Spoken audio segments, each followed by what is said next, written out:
Ibis on Laserdisc. The special edition. And on Laserdisc, anyone who doesn't know what a Laserdisc looks like, this is what they look like. It's like a big record player, or record for a record player. The nice thing about this edition was that it did, not only comes with a new cut of the film, it came with a booklet, and the booklet's really great. And it's one of the reasons I kept this disc, because it's got so much good stuff in it. Talks about all of the restoration notes as to everything that was put back in to the film, and a really nice little essay by James Cameron as to why he did it. He was reluctant to do a special edition, or what he doesn't want to call it a director's cut. But given the production, and it was 28 minutes taken out. And what we'll talk about today is a major subplot that was excised out of it. But let's just start with James Cameron. I already said why I like him. He's a great filmmaker. He's a very good director. His pacing, his shots, everything. He's just a terrific filmmaker. But he's also a really good storyteller. He's a writer. And he understands story, and he constructs a story in a really terrific way that's simple, but it's very effective. And unlike, say, some of the other action film directors that don't write, his main focus is always in the story, and then everything comes out of that. I think he used to say that you get the story right, and then all these special effects, all of these things are just you putting icing on the cake. You're just icing the cake all the time. So even though he's an innovator, he knows that, for the audience looking in the theater, that everything has to be story and character driven. For whatever criticisms you want to lay at his feet, I'll let you do that. But I still like him. You just look at like the extension of Aliens from Alien. So Alien is a monster film. And you had a great character in Ripley. So when James Cameron goes to create a sequel to that film, he extends the story. So Ripley, we left her in space. Well, she comes back 50 years later. Her daughter's dead. The company has blamed her for the loss of the ship, and she has nothing to live for at this point, and they won't even give her a license to work. So she ends up making the deal to go back to the planet to find out what happened to the people where they originally landed, and to see, to be an advisor to these, group of Marines. And then it becomes a totally different movie from Alien. Aliens is a high-octane action, militaristic movie, as opposed to the slow-paced monster film that Ridley Scott had made. You're going out there to destroy them, right? Not to study, not to bring back, but to wipe them out. That's the plan. All right, people, on the ready line. Are you me? Yeah! Are you me? Yeah! You on the ready line, Marine? So Cameron's approach to the story is great. And he makes it an entirely different movie. It's not the same movie. Say what you want about Alien 3. The biggest problem with Alien 3, it doesn't really continue anything on. I think Cameron told Ripley's story really well. She saves Newt, which is the little girl on the planet in Aliens who survives. So she saves her, and in a way, saves her daughter. So there's a nice thoughtful pattern going on in that film. And in all of Cameron's work is like that. In some ways, I was thinking of, and maybe I'll do something on Michael Crichton in the future.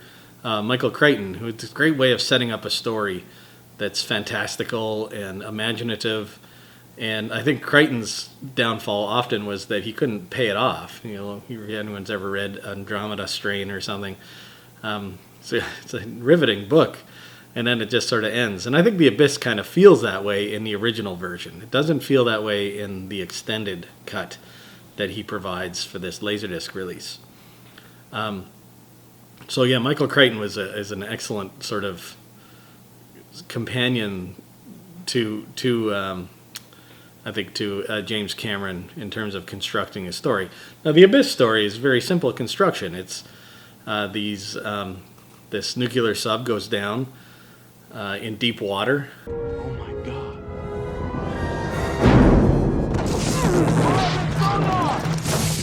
And there's a hurricane coming up above, and the loss of life of the crew of the submarine. It's a nuclear submarine, which is the key element in the story. So they want to see if there's any send a rescue crew out to see if anyone survived, but also they send some Navy SEALs to go and retrieve the warhead, because they believe the Russians are involved in this whole downing of this sub in the ocean. So the construction of this story is just simple right there. So these riggers, these oil rig guys that get sort of pulled into it, which is Ed Harris is the lead character. The rig is owned by his sort of ex-wife or his separated wife, and they're to cooperate with the military in going on this rescue mission. Oh no. It's going to take way too long for the military to get to the site. So they're going to use this underwater rig to go and do the business they have to do. So these people get drawn into this story, a much bigger story. And basically, the gist of the story is that the Navy SEAL guy goes down and he starts wigging out because of he starts getting sick from the depths. So he starts kind of going crazy and starting to make really drastically bad decisions. He's paranoid, and it's all this thing about the Russians, and then I think the strange part of the film is, for a lot of people, is that there's aliens in the deep, like actual aliens, and that comes into the story as this fantastical element.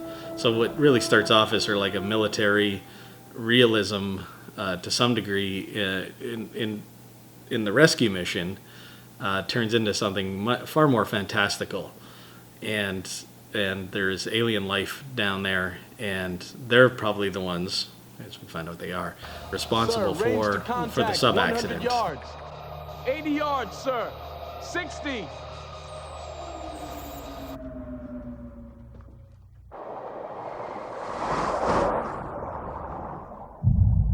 So in the special edition, one of the main differences is that the tensions between the Russians and the Americans are super high because of the downing of this submarine.